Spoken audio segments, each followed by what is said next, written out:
Hola a todos, yo soy Aleida y les hablaré sobre una de las prácticas de ingeniería que desarrollaron los romanos. Hoy les contaré la historia de la minería en la antigua Roma.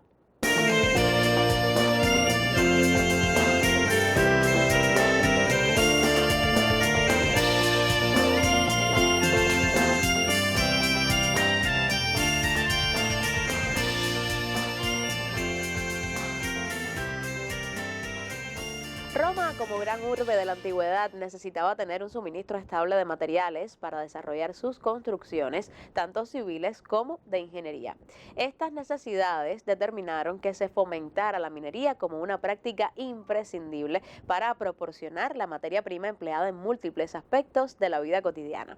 Los romanos desarrollaron varias técnicas de minería para obtener los materiales que se empleaban en la fabricación de tuberías y en la construcción de edificios. Las minas generalmente utilizaban esclavos e individuos de clase baja para extraer y procesar los minerales. Las prácticas de minería eran consideradas de los trabajos más duros, pues las condiciones eran inhumanas y peligrosas. Estas labores estaban destinadas a los esclavos más fuertes. Sin embargo, la expectativa de supervivencia era muy baja. Los romanos empleaban técnicas de minería hidráulica que utilizaban agua para erosionar las rocas. Esto se hacía canalizando el agua por acueducto y se abrían agujeros en la roca para debilitarla. Luego la roca era sometida a fuego que se apagaba con agua. Este procedimiento fragmentaba la roca por choque térmico. Los romanos también usaban esclusas terrestres, o sea, empleaban equipos de excavación para minar los lechos de los arroyos. El hundimiento de pozos era la forma de minería más peligrosa y difícil en la antigua Roma. Esta técnica solo se empleaba para recolectar los minerales más valiosos, pues su costo era muy alto. Esta técnica consistía en excavar túneles subterráneos para que los mineros descendieran a extraer el mineral. Este tipo de minería era altamente letal, pues estos pozos no tenían la suficiente ventilación, lo cual implicaba la exposición de los mineros a gases nocivos. En Roma, la minería superficial era más común y se usaba la técnica de bateo en áreas donde un arroyo había erosionado la roca. Esta técnica se empleaba para encontrar filones de oro, un material altamente valorado por los romanos y que también se extraía mediante la minería a cielo abierto.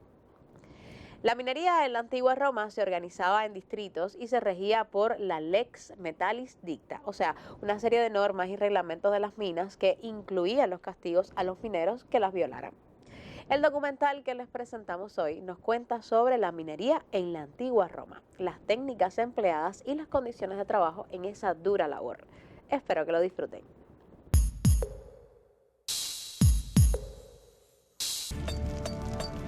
El progreso del imperio exige ingentes cantidades de minerales y metales. El ejército demanda miles de toneladas de hierro, plomo y otros metales para la fabricación de armas y maquinaria bélica. El bienestar y lujo deseado por buena parte de los ciudadanos romanos y las obras públicas precisan de grandes cantidades de piedra, plomo, mármol, cinabrio y piedras preciosas. El Estado emplea plata, estaño, cobre y oro para acuñar moneda. Para atender la ingente demanda, la poderosa ingeniería romana se pone al servicio de la explotación de los recursos mineros.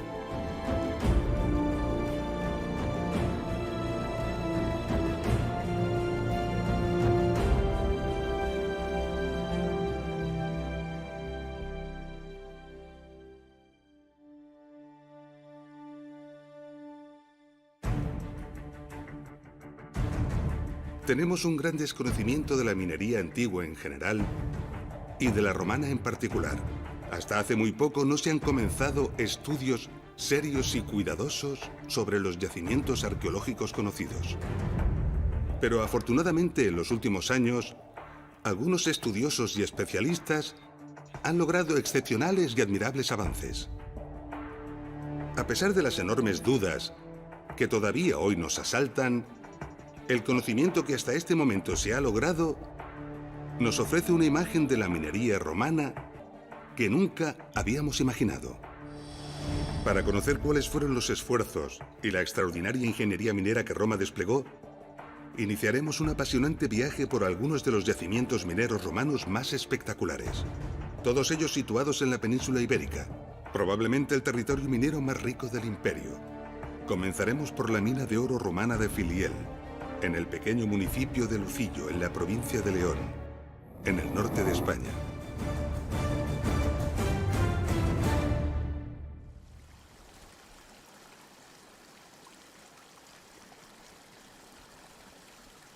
Este es el río Duerna, un río modesto y discreto de tan solo 54 kilómetros de longitud. En él, los romanos encontraron concentraciones de oro relevantes.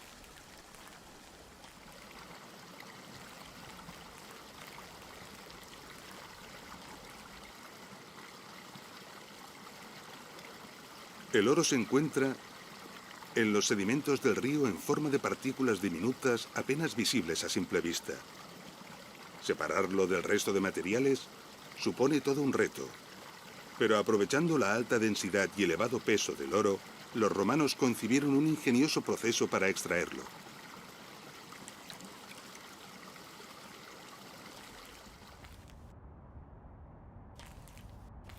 Y lo hicieron de una forma que podía ser fácilmente escalable, con el fin de industrializar el proceso y manejar muchas toneladas de material. Las enormes dimensiones que adquirieron así las explotaciones mineras dejaron importantes huellas en el territorio. Estudiar estas huellas nos revela con bastante claridad cómo funcionaban estas explotaciones. Estos eran los grandes depósitos de sedimentos escogidos para arrebatarles el oro. Originalmente eran mucho mayores.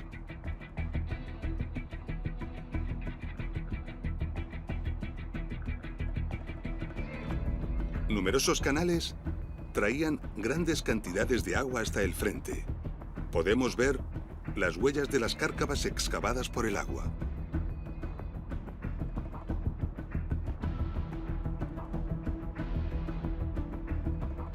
El agua, junto con los sedimentos que arrastraba, era concentrada y conducida hacia estas zanjas.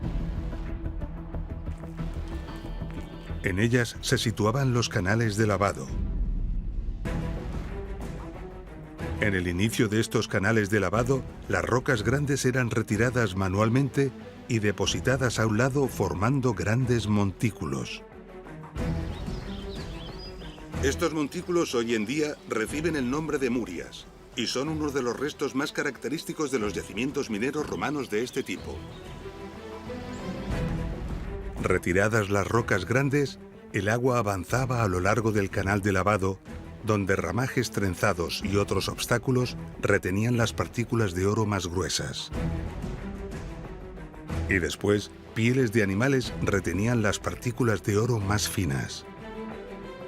El agua, junto con el material de desecho, era dirigido valle abajo, hacia el río. La acumulación de los materiales de desecho al final de los canales de lavado es otra de las grandes huellas características que tienen este tipo de explotaciones mineras. El proceso era continuo y tremendamente eficaz. A medida que los grandes depósitos de sedimentos se disolvían, los canales de lavado eran ampliados o desplazados. Las grandes acumulaciones de piedras, las murias, crecían a lo largo de ellos. Y también las acumulaciones de desechos al lado y final de los canales. Todo el proceso y su evolución explica la imagen final de esta explotación, que ocupa más de 20 kilómetros. El oro se acumuló en los filones de cuarzo, emplazados en pizarras y cuarcitas, cuando estos se crearon mediante complejos fenómenos geológicos. Algunos ríos obtienen el oro que transportan cuando, en su proceso de erosión del terreno por el que circulan, atraviesan alguno de estos filones. Es lógico pensar que el agua del río atraviesa una parte del filón y que por lo tanto quedará mucho más oro atrapado en los filones que quedan por erosionar. Lo inteligente, por tanto, era localizar y explotar estos filones.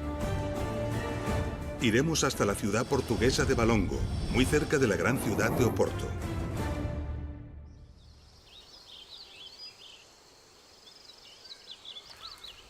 Nos encontramos en la Sierra de Pías, al sudeste de la ciudad de Valongo.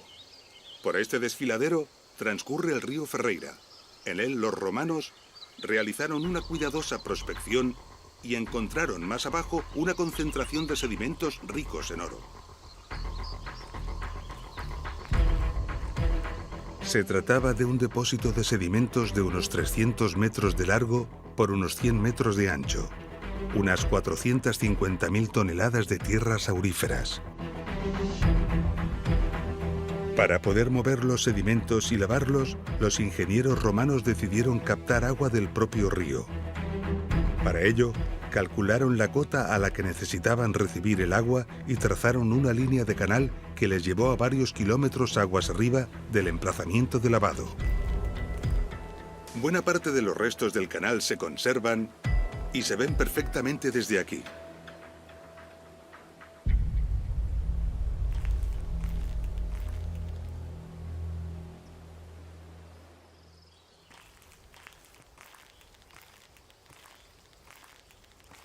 Estamos andando por parte del trazado del canal ya muy destruido.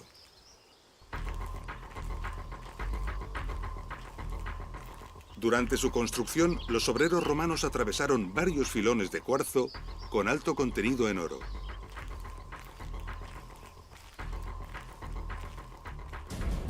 Originariamente, estos filones, antes de la existencia del desfiladero, eran continuos.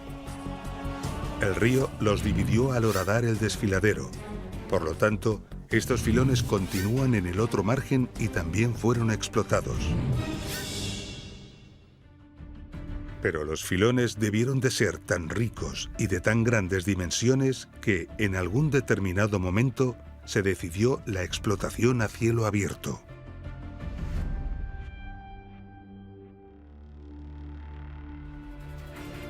Se movieron así cantidades colosales de material. Las enormes oquedades que podemos ver en la montaña delatan la magnitud.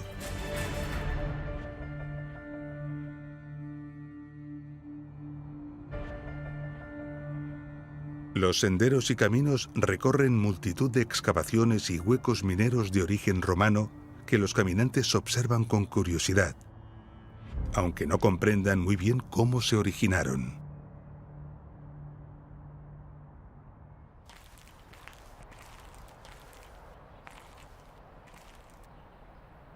Hay una norma muy importante y bien conocida por quien hace senderismo aquí. Se recomienda encarecidamente no abandonar las sendas marcadas en ningún momento.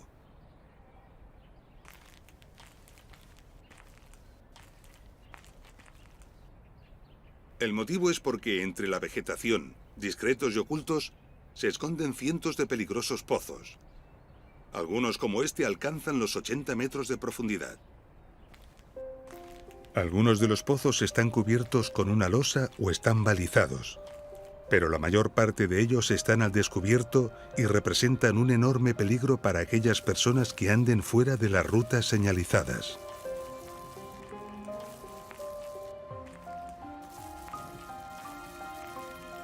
A los centenares de pozos hay que añadir multitud de galerías.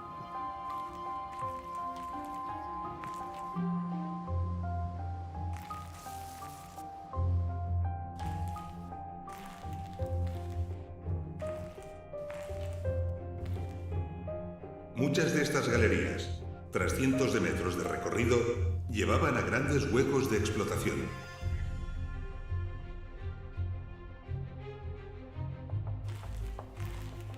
En ellos se aprecian los entalles que un día alojaron los andamios y las estructuras de madera que fue necesario construir para vaciar el interior de las montañas.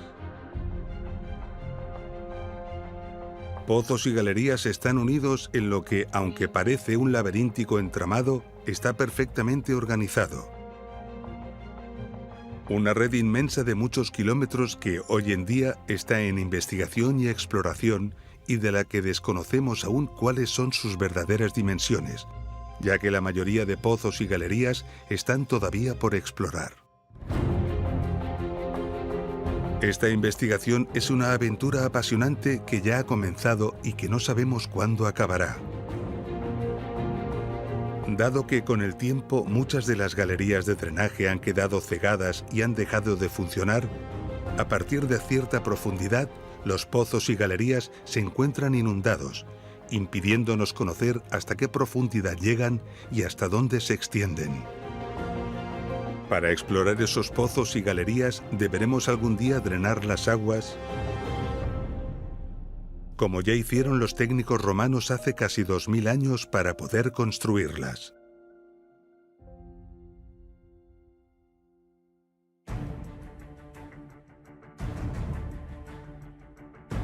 El colosal complejo minero de Valongo lo forman cientos de pozos y kilómetros de galerías que se extienden en un territorio de unos 50 millones de metros cuadrados, el equivalente a unos 5.000 campos de fútbol. Sobrecoge pensar en el trabajo humano que debió ser invertido para perforar a mano los innumerables pozos y galerías y para arrancar y mover los millones de toneladas de material. Pero este material arrancado de la tierra no podía ser tratado de igual forma que los sedimentos de los ríos y requería diversos procesos adicionales antes de poder ser lavado, lo que suponía un gran esfuerzo añadido. Para conocer cuáles fueron estos procesos y esfuerzos, viajaremos a unos 100 kilómetros al noreste de Valongo hasta la pequeña parroquia de Tres Minas, en el municipio de Vilapouca de Aguiar.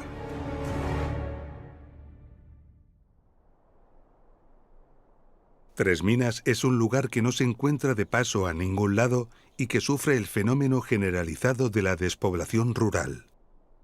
Su densidad de población no supera los 10 habitantes por kilómetro cuadrado.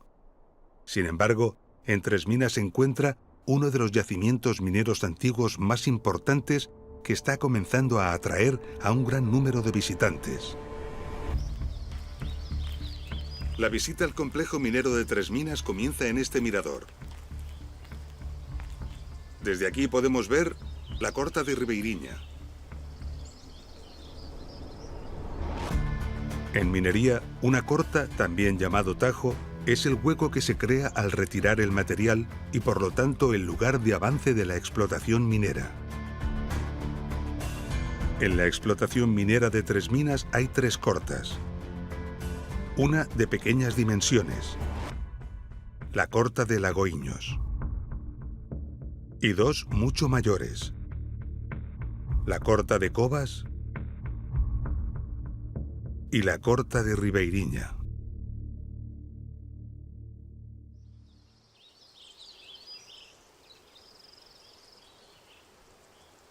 Desde el interior de la Corta de Ribeiriña podemos hacernos una idea de la cantidad de material que de ella fue retirado. El estudio de los restos de canales de agua que llegan hasta lo alto de esta corta nos indica que grandes cantidades de agua fueron empleadas para el lavado y procesado de los materiales al comienzo de la explotación. Algunos estudiosos apuntan que el agua quizás también pudo emplearse para ayudar en el avance de los frentes de las cortas y ofrecen algunas teorías. Una de ellas propone que sobre fisuras naturales inteligentemente escogidas se colocarían cuñas de madera. Estas se mojarían de forma que, al hincharse la madera, aumentarían su volumen rompiendo la roca. Otra teoría indica que quizás pudieron hacerse grandes hogueras para que las rocas de la base adquirieran altas temperaturas para luego, en un momento determinado, provocar un choque térmico dejando caer sobre ellas grandes cantidades de agua, rompiendo así la roca y facilitando las labores de desmonte. Hay técnicos y estudiosos que no confían en estas teorías y opinan que el agua solo se utilizó para el lavado de los materiales, dejando el avance de la corta a otras técnicas de excavación manual. Y de esta forma la investigación sigue abierta. En cualquier caso, lo que es seguro es que grandes cantidades de agua se hicieron llegar hasta estas cortas a través de canalizaciones bien planificadas y construidas. De la misma manera, sabemos que fue preciso desalojar importantes cantidades de agua. Esto lo delatan varias galerías como esta, cuya evidente misión era evacuar el agua fuera de la corta y dirigirla hacia el valle. La forma curiosa de esta galería responde al avance de la explotación. A medida que la corta avanza en profundidad, se perfora una galería a una cota determinada para desalojar el agua. Cuando la profundidad de la corta se incrementa, se hace necesario adaptar la galería o incluso hacer una nueva. El resultado final ofrece la curiosa imagen que actualmente tiene esta galería.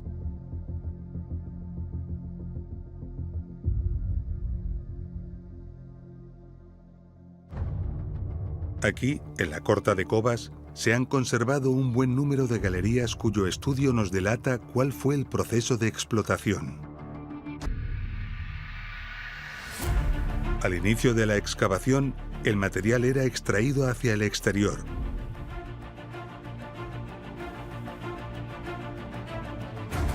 A medida que la explotación avanzaba, sacar el material en vertical se hacía más difícil, por lo que, en un momento dado, se abrieron galerías para sacar el material en horizontal. Pero cuando la corta se hizo aún más profunda, se decidió construir una gran galería de extracción que permitiera transportar el material hacia el valle. El lugar más adecuado donde construir unas grandes instalaciones para procesar el material.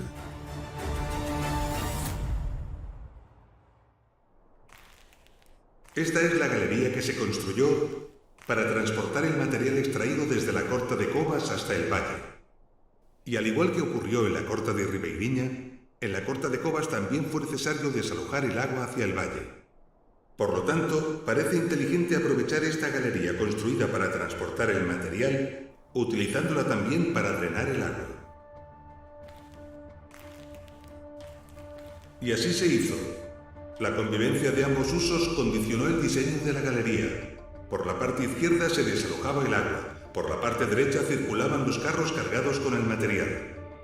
Sus huellas quedaron claramente marcadas en el suelo.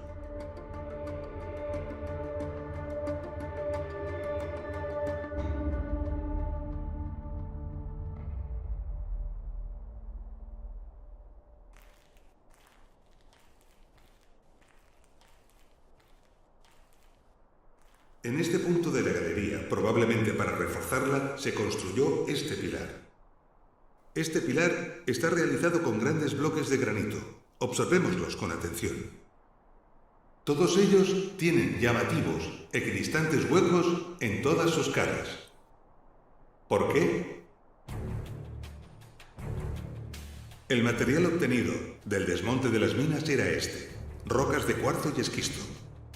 El oro se encuentra escondido en ellas en pequeñas partículas prácticamente invisibles. Para poder extraerlas, es necesario convertir estas rocas en arena, para luego poder lavar esa arena y hacer decantar el oro tal y como se hacía con los sedimentos fluviales. Para triturar estas rocas, los ingenieros romanos idearon ingeniosos y poderosos sistemas de molienda, muy probablemente movidos por energía hidráulica. La base de estos sistemas eran estas duras rocas de granito que, a pesar de su dureza, eran fuertemente desgastadas por la insistencia de los golpes y la terrible dureza de las rocas a triturar. Cuando el desgaste era ya muy grande, las piedras eran giradas para aprovechar las otras caras. De esta forma, las piedras de estos molinos, seguramente ya descartadas por el desgaste de todas sus caras, fueron empleadas para levantar este pilar. Muchos de estos bloques han sido aprovechados durante siglos por los lugareños como material de construcción, y podemos verlos hoy en día en numerosas casas, monumentos e iglesias de los pueblos cercanos. Las enormes cantidades de material extraído en Tres Minas obligaron a la construcción de grandes instalaciones de molienda, con toda seguridad movidas por la fuerza del agua, y también de grandes instalaciones de lavado, las mayores en la parte baja del valle. De esta forma, la necesidad de agua en Tres Minas fue enorme. Para garantizar el suministro, fue necesario captar el agua de diferentes ríos y manantiales y construir una compleja red de canales de varios kilómetros de longitud para transportarla a los lugares requeridos de la explotación. Pero no solo era importante el lugar preciso al que debía llegar el agua para su utilización, sino también su caudal y la fuerza con la que ésta incidía en cada sitio. Los ingenieros romanos incorporaron embalses y depósitos de agua con el fin de regular los caudales y la energía hidráulica.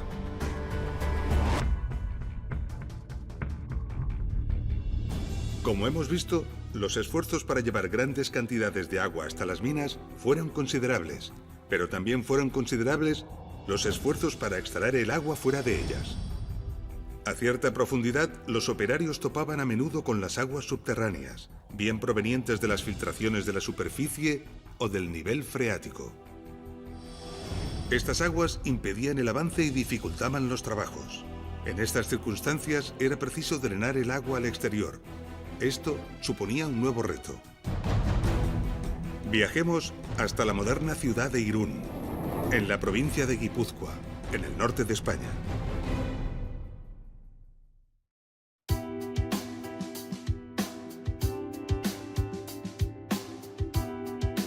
Irún es la mayor población de la bahía de Chingudi, el nombre con el que la gente del lugar llama al bello estuario del río Bidasoa. Irún tiene una privilegiada situación que la ha mantenido a lo largo de los siglos como un importantísimo nudo comercial y logístico.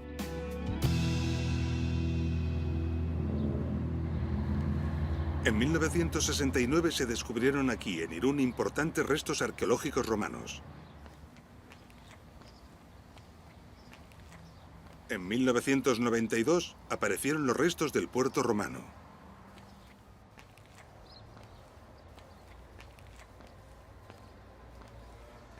Los sucesivos estudios apuntaron a que todos estos restos pertenecieron a la antigua ciudad de Oyaso. Todo esto dio lugar en 2006 a la apertura de este magnífico museo, el Museo Romano de Oyaso.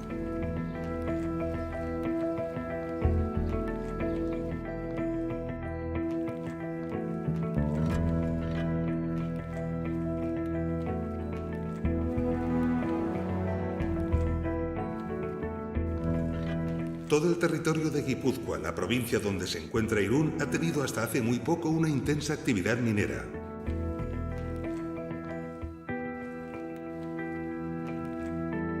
Sabemos que también la tuvo en época romana. Sospechamos que las importantes instalaciones portuarias de Oyaso y el hecho de ser uno de los destinos de la calzada romana que provenía de Tarraco respondían a la importancia de este comercio minero.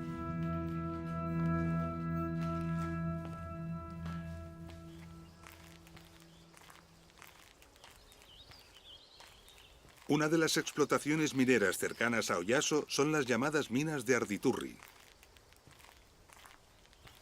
Se sospecha que este complejo minero comenzó a explotarse antes de los romanos y siguió explotándose en otras épocas, incluso en época contemporánea, ya que la explotación finalizó en 1984. De Arditurri se ha extraído plata, plomo, hierro, zinc y fluorita. Los numerosos restos de las explotaciones mineras de todas las épocas ofrecen aquí un paisaje minero impresionante.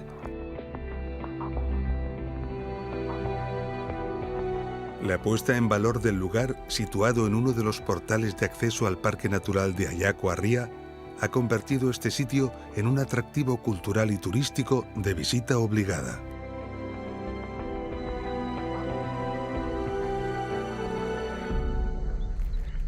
En Arditurri se han habilitado unos 800 metros de galerías para visita al público, permitiendo al visitante hacer un apasionante viaje en el tiempo.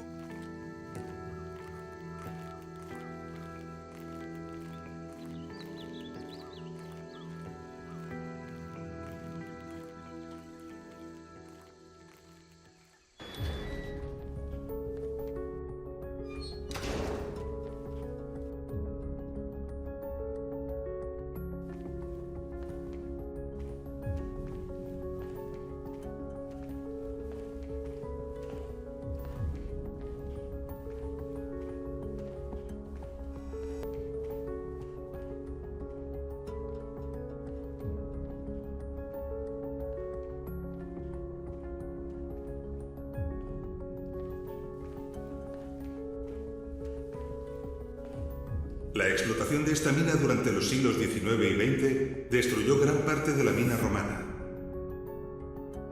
Pero importantes vestigios de pozos, rampas inclinadas y numerosas galerías de evidente origen romano han perdurado.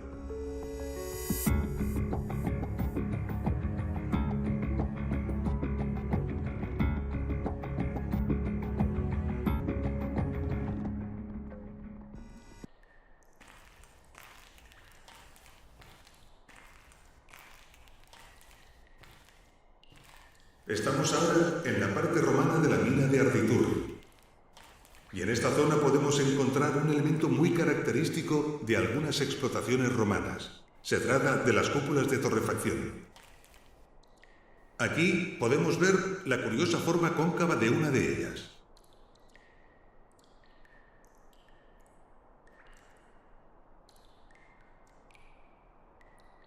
Con esta técnica se lograba avanzar en los sucesivos frentes de explotación. Y aquí tenemos un buen ejemplo con las características paredes lisas y restos de calcinación.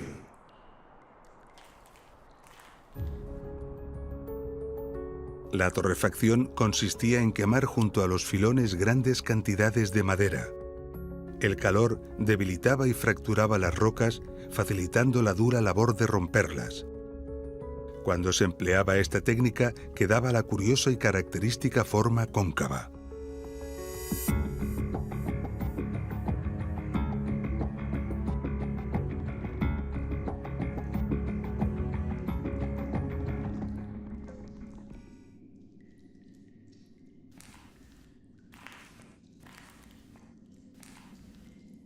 Esto es una galería de prospección.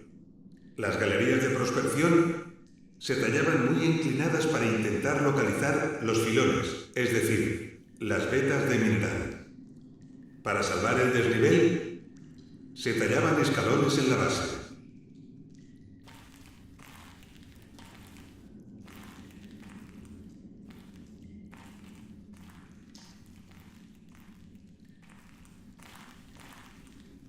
Muchas galerías de prospección, como es el caso de esta, no debieron dar el fruto previsto y el avance fue abandonado.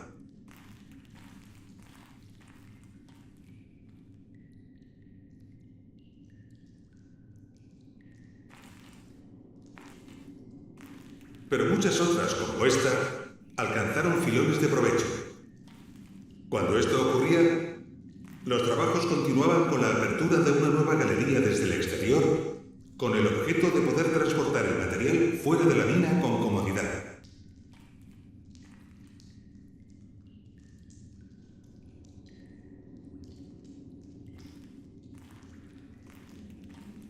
El acabado de estas galerías de acceso y transporte de material, a diferencia de las galerías de explotación, era muy cuidado.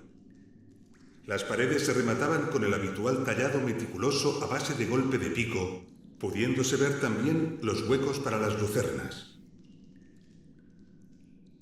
Y dado que la galería estaba destinada a la circulación, dejaban el suelo bien nivelado y acondicionado. Podemos apreciar también el canalillo de desagüe.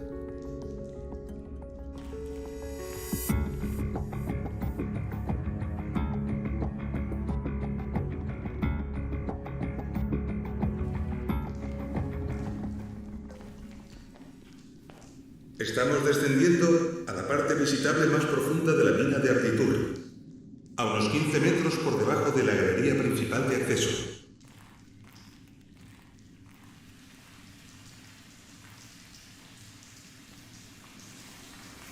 A estas profundidades estamos por debajo del río Oyarzun y las filtraciones de agua son abundantes y permanentes. Por lo tanto, estas galerías deberían estar inundadas. No encontrarlas inundadas sorprendió mucho a los ingenieros modernos, quienes buscaron la explicación a este misterio. Necesitaban saber qué extraño fenómeno hacía que el agua desapareciera.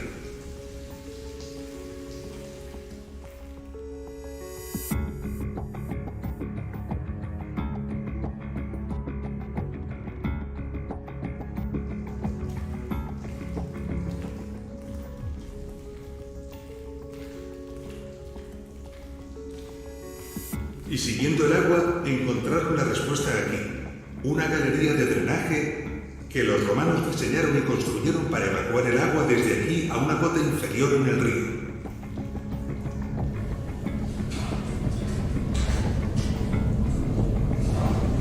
Gracias a ella, gran parte de la mina, la parte más rica del filón, no quedaba inundada y podía ser explotada. Al fondo, el ruido delata la gran cantidad de caudal y presión que llega a alcanzar el agua al final de la galería.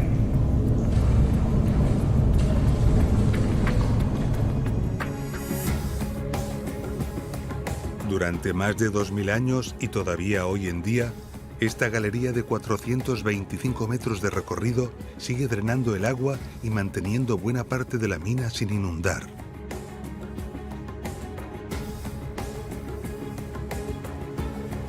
Durante siglos, los lugareños se refirieron al agua que de ella salía como una potente fuente natural de agua subterránea, sin sospechar su autoría romana ni su proveniencia de la mina.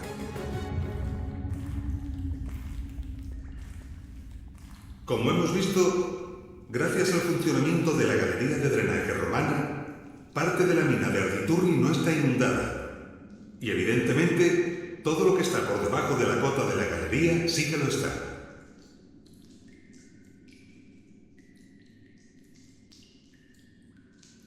La explotación moderna de la mina de Arditurri avanzó por debajo de este nivel gracias a que disponían de máquinas modernas para bombear y evacuar el agua. Pero ¿cuál fue la sorpresa de los ingenieros modernos cuando descubrieron que también había evidencias de explotación romana mucho más abajo? Al menos 25 metros más abajo. ¿Cómo lo hicieron?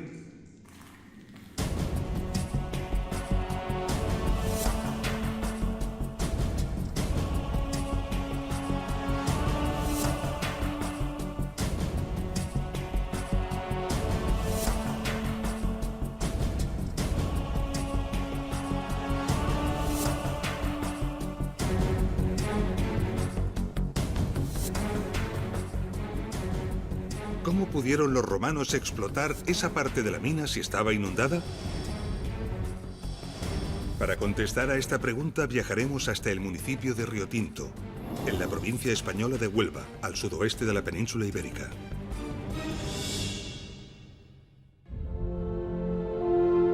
El municipio de Minas de Riotinto se encuentra en una zona geológica única e imponente. Su riqueza mineral ofrece una miríada de colores, generando un paisaje mágico que bien podría pasar por extraterrestre.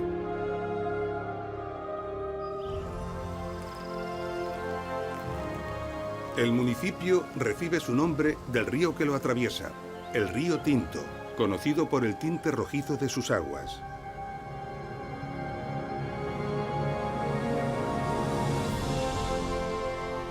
Su coloración tiene su origen en los minerales que disuelve al atravesar este insólito territorio.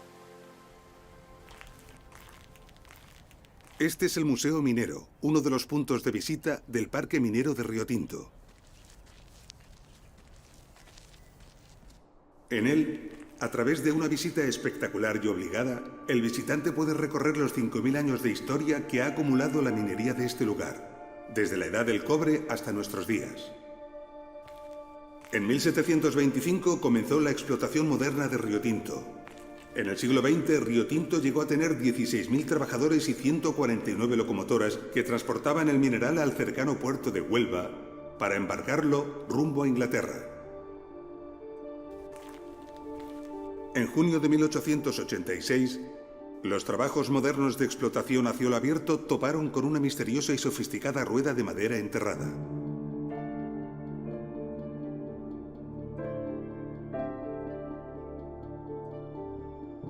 Y no fue la única. Diversas ruedas similares se encontraron en los años posteriores. En algunos casos se intuían los huecos de las galerías en las que fueron instaladas. En el Museo de Huelva podemos ver una de estas ruedas.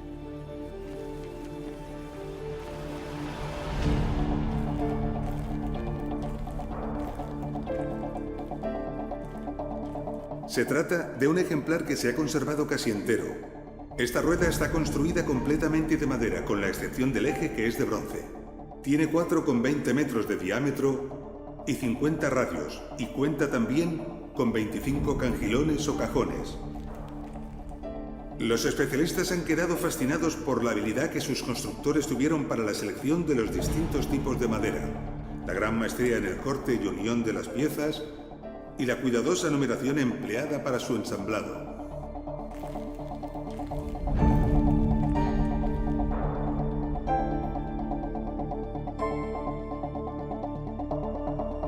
La datación con carbono 14 sitúa el origen de la rueda del Museo de Huelva hacia el siglo I a.C., lo que confirma la sospecha de su origen romano. Se han encontrado en el área de Riotinto restos de más de 40 de ellas. Los estudios de estos restos y los huecos en que fueron encontrados indican que estas ruedas trabajaban por parejas, situadas a distintos niveles y de forma escalonada. Todo apunta a que eran movidas por la fuerza humana y que sus cangilones elevaban el agua en las numerosas explotaciones que los romanos establecieron en Riotinto para obtener cobre y plata. Los estudios han logrado documentar con precisión algunas de las impresionantes cadenas de elevación que se construyeron con estas ruedas. Una de ellas elevaba el agua desde una cota situada a 81 metros y medio de profundidad hasta la superficie mediante 22 pisos de pares de norias. Imaginemos las labores de ingeniería necesarias para abrir los huecos, montar las ruedas en su interior y hacerlas funcionar mediante la fuerza humana. Formidables e ingeniosos sistemas mecánicos que, sin duda, debieron estar en constante funcionamiento para garantizar que las minas no se inundaran. La noria o rueda de cangilones se empleó muy frecuentemente en minería. Se han encontrado ruedas de noria en las grandes minas de la mitad sur de la península ibérica, así como en las minas romanas de Rumanía y del país de Gales. Y sabemos que las norias no fueron la única solución. En las minas de galena argentífera en Santa Bárbara, en Posadas, provincia española de Córdoba, se descubrió una galería de 300 metros de largo y 30 grados de inclinación, equipada en un tramo con una batería escalonada de 4 tornillos de Arquímedes.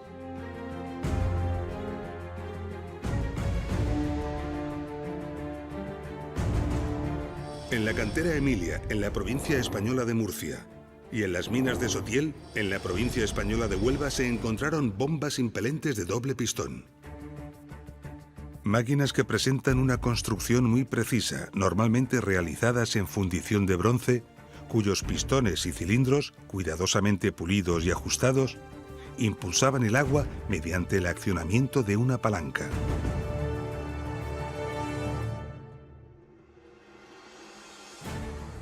Y esta es sin duda la respuesta a la pregunta de cómo pudieron los romanos explotar la mina de Arditurri por debajo de la cota del canal de drenaje. Los ingenieros romanos debieron diseñar y construir uno o varios sistemas de achique de agua para poder avanzar bajo la cota de inundación. Como hemos visto, la planificación de los complejos mineros subterráneos supuso a los ingenieros romanos una tarea tremendamente compleja y difícil. Pero nos falta poner en consideración factores muy importantes que todavía no hemos visto. Para entender lo que estamos diciendo, iremos hasta el municipio de Arboleas, a unos 100 kilómetros de la ciudad española de Almería.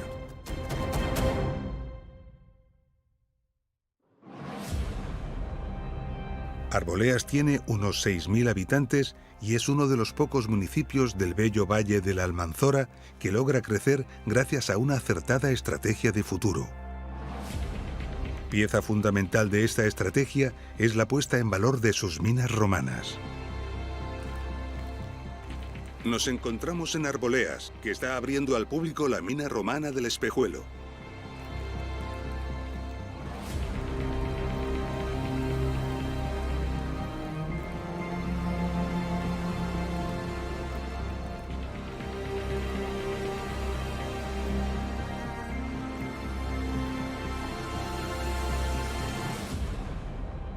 Aquí podemos observar lo que atrajo a los romanos a este lugar. Piedra selenita. Los romanos valoraban mucho estos grandes cristales de yeso. Los llamaban lapis specularis. Los empleaban principalmente para el cristal de las ventanas. En este punto podemos contemplar la técnica empleada para extraerlos, observando los golpes de cincel originales que han perdurado.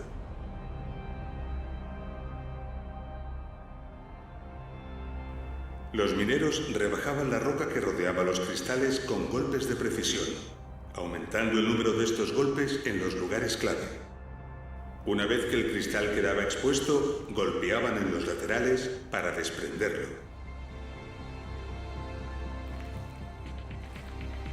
Los mineros romanos vaciaron estas minas sin apenas dejar cristal. Solo dejaron aquellos que ya no eran útiles porque, como se puede ver, tras ellos está la roca.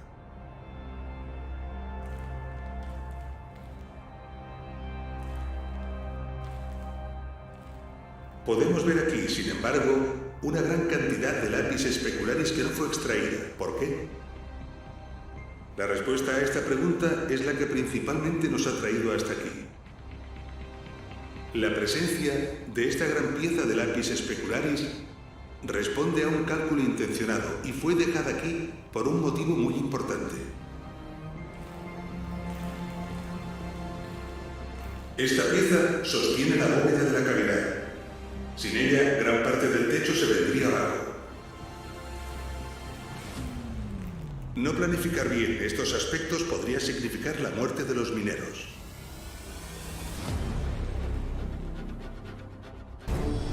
Los yacimientos mineros hispanos de lapis specularis no solo eran los de mejor calidad, sino también los más ricos en producción. Para hacernos una idea de las cifras que se llegaron a manejar, viajaremos hasta el municipio de Osa de la Vega, en la provincia de Cuenca, en el centro de la península ibérica.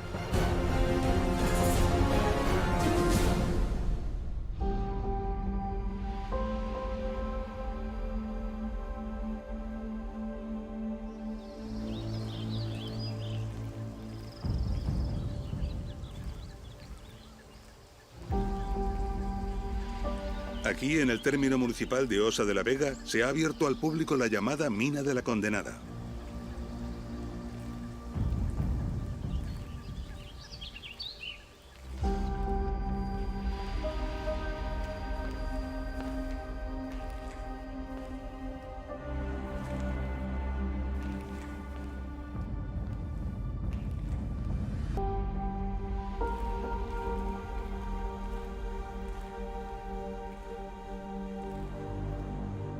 La mina de la Condenada presenta una trama laberíntica, pero perfectamente calculada.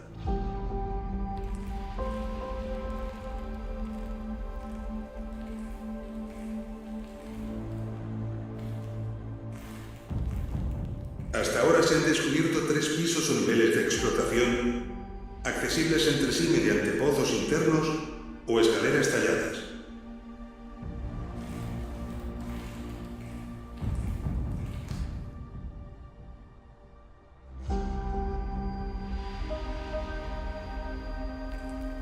También hay galerías y rampas que intercomunican los distintos niveles.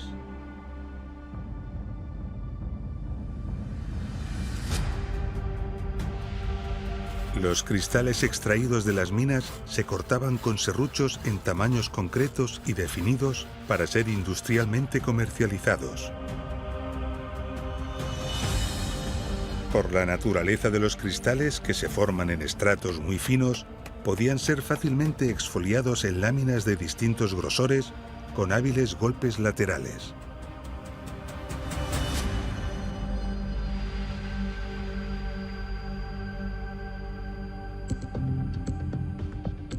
Los investigadores aún se asombran.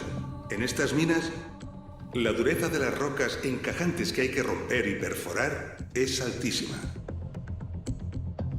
Mineros actuales especializados tardan con modernas herramientas casi un mes para avanzar poco más de 10 metros. Las modernas brocas de diamante salen literalmente abrasadas.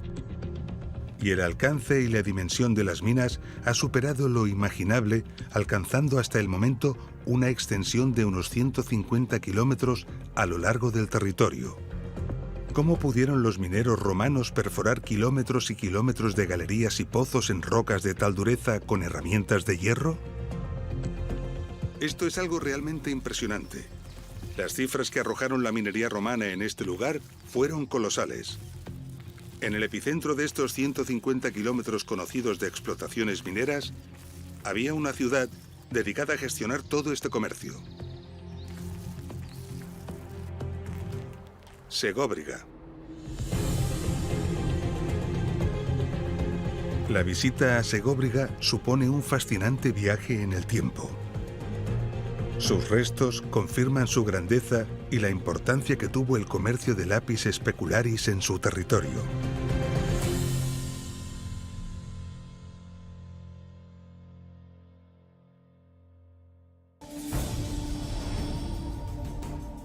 Hace muy poco que hemos comenzado a estudiar la minería antigua y lo que hemos aprendido de la minería romana nos ha dejado tan sorprendidos como maravillados. Por el ingenio, por la tecnología desplegada, por los esfuerzos invertidos y por las dimensiones alcanzadas. Pero aún así, hay una explotación minera romana que supera todo lo imaginable. Nos referimos a la explotación aurífera de las Médulas, en la provincia española de León, en el norte de la península ibérica.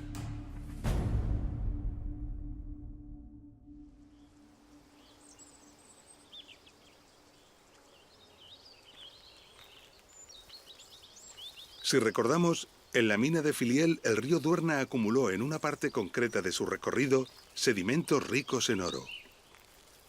Multitud de explotaciones se han desarrollado en estas acumulaciones de sedimentos, grandes depósitos de materiales auríferos que suelen ocupar muchos metros de altura y varios kilómetros de longitud. Algo similar ocurrió en este lugar hace millones de años. Un gran río, o varios, acumularon aquí muchos sedimentos ricos en oro. Pero los condicionantes geológicos que se dieron provocaron que estos sedimentos se acumularan en multitud de terrazas superpuestas, alcanzando enormes espesores y volúmenes.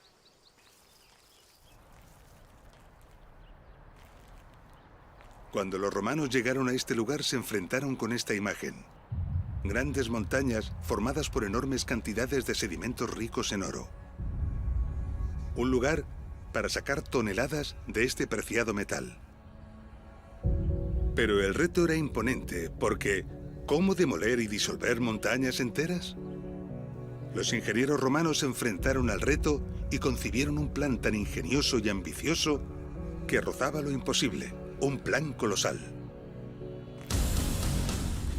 El plan consistía primero en deforestar la zona y después en desmoronar todas las montañas que contuvieran oro, comenzando por las más bajas del valle para avanzar después hacia las más altas.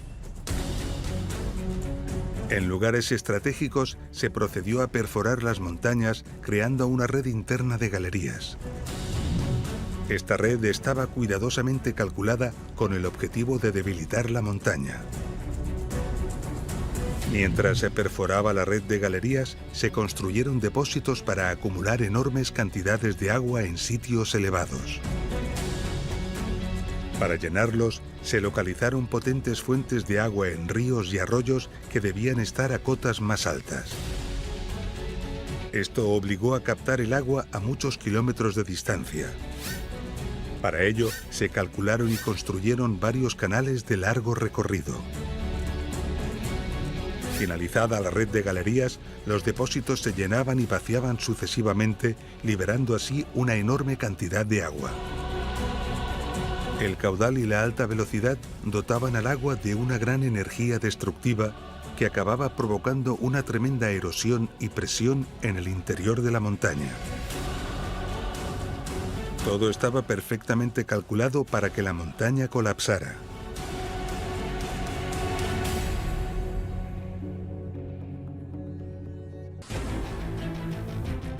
Con la montaña literalmente desmoronada, se podía proceder a dirigir el lodo aurífero hacia los canales de lavado empleando nuevamente grandes cantidades de agua controlada desde los canales y desde los depósitos.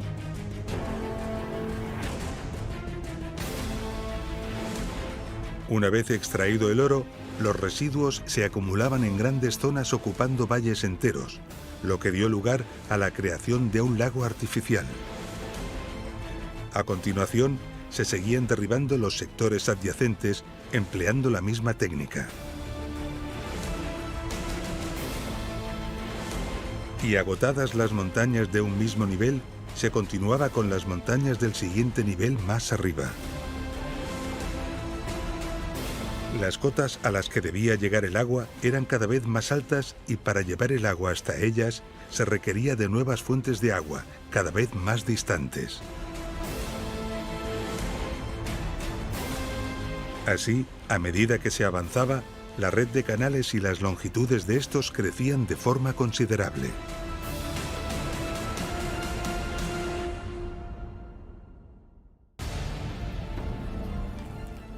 La explotación de las médulas debió de durar más de un siglo y supuso el esfuerzo de miles de hombres.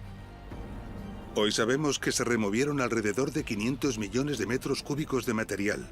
Toda esta actividad cambió radicalmente el paisaje.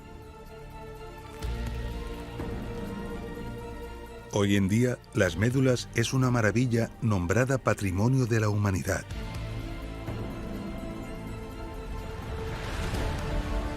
Un símbolo de la obstinación y de la capacidad del esfuerzo y del sacrificio del ser humano. La visita a las galerías y oquedades que han perdurado sobrecoge. Pero es cuando se explica convenientemente, cuando se comprende la obra de ingeniería que fue necesaria y los colosales esfuerzos que fueron invertidos, cuando la fascinación y el asombro se convierten en admiración extrema y entendemos lo que se ve. La huella de los canales ha quedado registrada en el territorio. Gracias a ellas sabemos que algunas fuentes de agua se encontraban a más de 140 kilómetros. Que las pendientes de estos canales se mantienen constantes. Y que la longitud conjunta de todos los canales superó los 650 kilómetros. Las médulas es considerada la mayor explotación minera de la antigüedad. Pero al este de las médulas se encuentra un poderoso competidor. En el municipio de Villagatón, al sur de la localidad de Montealegre, los investigadores están excavando una espectacular galería minera romana de 140 metros de longitud y de cuidadoso acabado. Los estudios apuntan a que esta galería pertenece a un conjunto de explotaciones mineras situadas en la Sierra del Teleno. Un gigantesco complejo minero planificado en su conjunto, al que también pertenecería la explotación de Filiel. De confirmarse, podría superar al de las médulas en el material procesado y en el oro obtenido, superando de nuevo todo lo concebible y lo imaginable. Estamos al final de nuestro episodio. En él hemos comprendido la importancia que la minería tuvo para el comercio y la prosperidad del Imperio Romano. Hemos visto las colosales dimensiones que alcanzaron muchas de sus explotaciones mineras, los inmensos esfuerzos y la enorme cantidad de trabajo humano que en ellas se invirtió.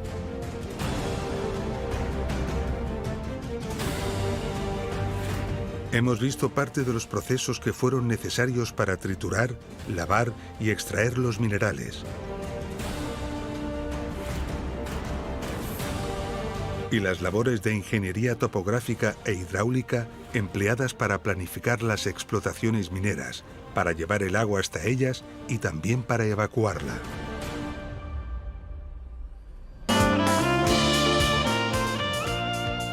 Roma con su tecnología constituyó un patrón que marcó la pauta para muchas culturas. El Imperio Romano tuvo una influencia determinante en la difusión de nuevas técnicas que perfeccionaron la extracción de recursos minerales en Occidente. Recuerden que los espero la próxima semana para contarles otra historia. Nos vemos.